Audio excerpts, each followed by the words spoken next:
touch, I could with just one touch, I could feel my body giving. Hai, kembali lagi dengan saya. Hari ini kita akan membahas dengan judul materi teori dan model HOTS. Sebelum membahas lebih jauh, pertama-tama perkenalkan, nama saya Lola Pandia dengan NPM 2305030025 dari kelas 2A 31. Sebelum membahas lebih jauh, pertama-tama kita masuk ke dalam pendahuluan. Yang kita bahas di sini yaitu tentang HOTS, di mana singkatan dari HOTS itu adalah High Order Thinking Skills atau keterampilan berpikir tingkat tinggi, merupakan kemampuan berpikir yang melibatkan analisis, evaluasi, dan kreativitas.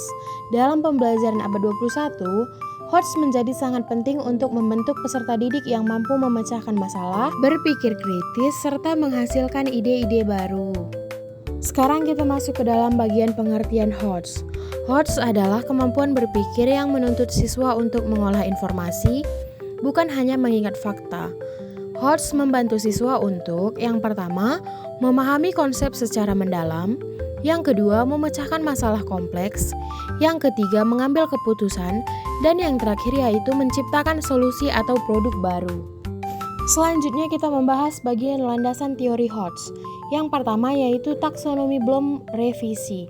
Andreson dan Cardwell membagi kemampuan berpikir menjadi 6 level, yaitu yang pertama, remembering atau mengingat, yang kedua, understanding atau memahami, yang ketiga, applying atau menerapkan, yang keempat, analyzing atau menganalisis, yang kelima, evaluating atau mengevaluasi, dan yang keenam, creating atau mencipta. Fokus HOTS berada pada level 4 dan sampai 6. Sekarang kita masuk ke dalam bagian yang kedua yaitu teori konstruktivisme. Pembelajaran berbasis HOTS berlandaskan pada teori konstruktivisme yang menyatakan bahwa siswa yang pertama membangun pengetahuan sendiri melalui pengalaman, yang kedua aktif mencari hubungan antar konsep, dan yang terakhir yaitu mengembangkan kemampuan berpikir kritis dan kreatif. Kita masuk ke teori yang terakhir yaitu teori metakognisi. Metakognisi adalah kemampuan siswa untuk menyadari dan mengatur proses berpikirnya sendiri.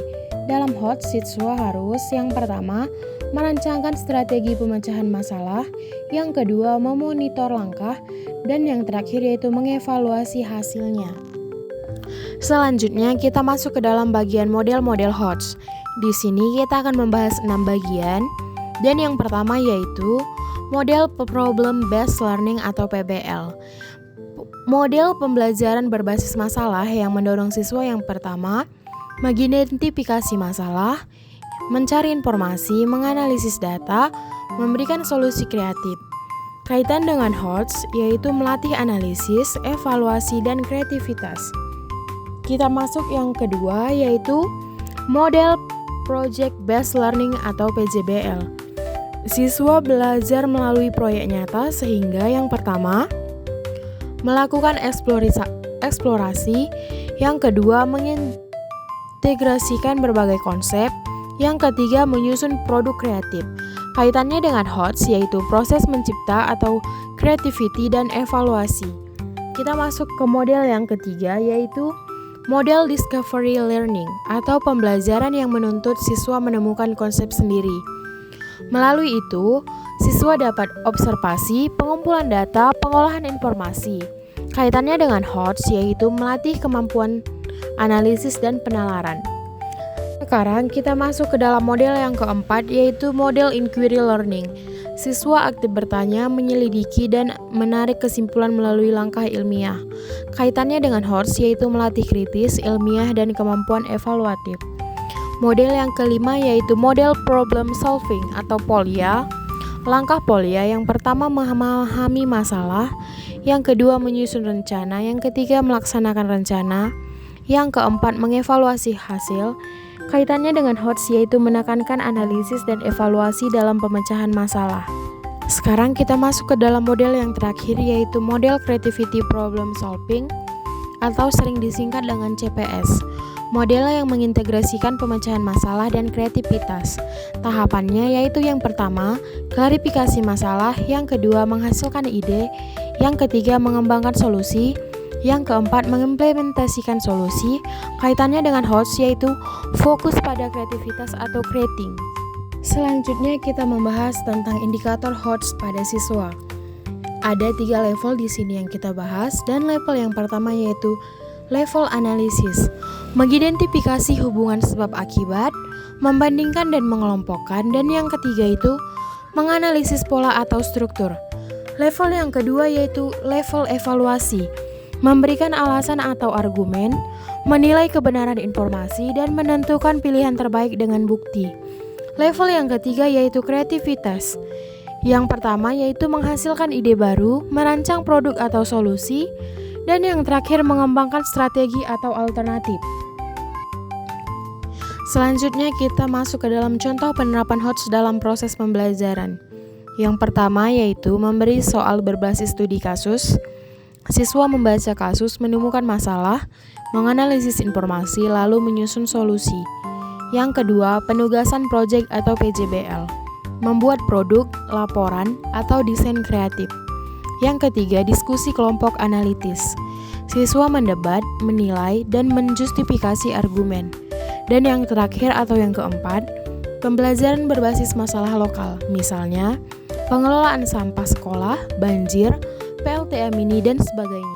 Selanjutnya, manfaat pembelajaran HOTS ada 6. Yang pertama, membentuk kemampuan berpikir kritis. Yang kedua, meningkatkan kreativitas. Yang ketiga, melatih problem solving. Yang keempat, mendorong kemandirian belajar. Yang kelima, menghubungkan konsep dengan dunia nyata. Dan yang terakhir yaitu meningkatkan kesiapan menghadapi tantangan abad ke-21. Kemudian kita masuk ke dalam tantangan penerapan HOTS. Yang pertama, guru kurang terbiasa menyusun soal HOTS. Yang kedua, siswa belum terbiasa berpikir kritis. Yang ketiga, ketersediaan waktu pembelajaran terbatas.